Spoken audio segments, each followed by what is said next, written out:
Be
with you, and a warm welcome to you from all of us here at Powerscourt with Kilbride.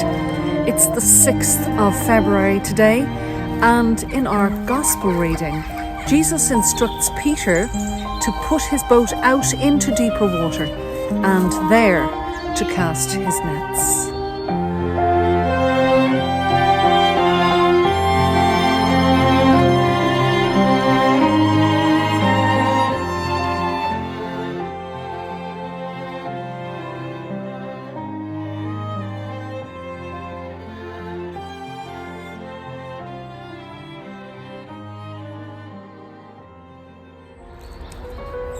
You're welcome to spend the next 10 or 15 minutes with us this morning as we make time for God in our busy lives. And we begin by pausing for a moment to acknowledge the presence of Christ with us now.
The Gospel reading is taken from Luke, chapter 5, starting at verse 1. Once, while Jesus was standing beside the lake of Gennesaret, and the crowd was pressing in on him to hear the word of God, he saw two boats there at the shore.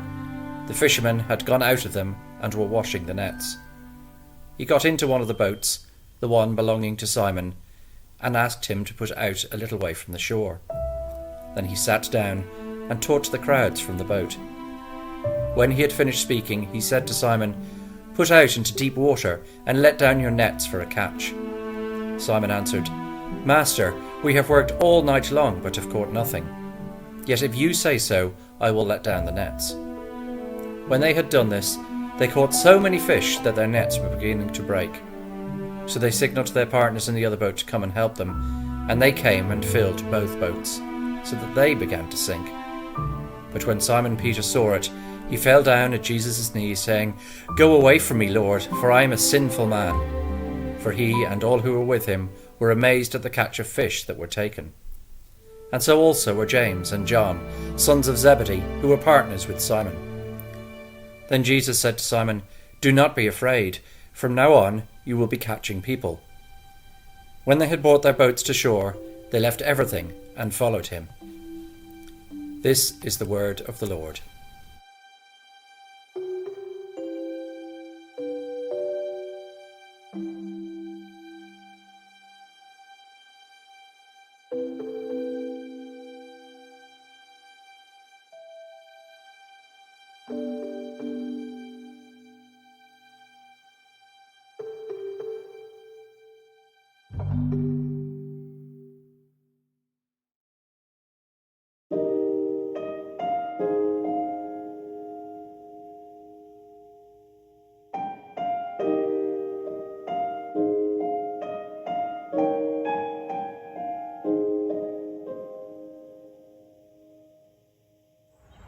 When I was a teenager, I used to stay with my great aunt Susie in Dalkey, and on occasion on a Sunday morning, instead of going to church in Dalkey, I would go around behind the church and take a little path that led to the rocks at the water's edge. And there I would sit for a considerable amount of time and be moved by the Spirit of God to be at the edge of the ocean.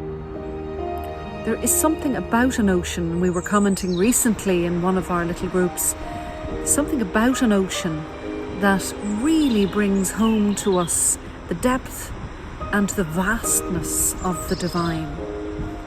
And it can be terrifying at times too. I remember within myself a mixture of awe and trembling at the notion of its depth, strength, and that there might be something lurking beneath the surface, of course, as well.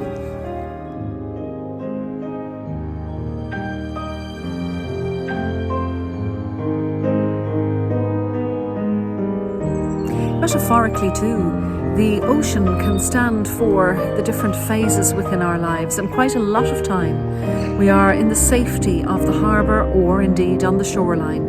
And while we look at a vista of calm, there's very little to be commented on. We go about our lives efficiently well and everything is running smoothly. But it's when there is a sign of a storm on the horizon that we can often run for cover. We certainly don't wish to remain on the shoreline to face it. In the Gospel reading today, Jesus steps into a boat in the shallows so that he can teach those who have gathered on the shoreline. Recently, a lady commented to me on this, that it's in the shallows with Christ that we learn, but it is when we cast out in deeper waters that we truly experience ourselves and God.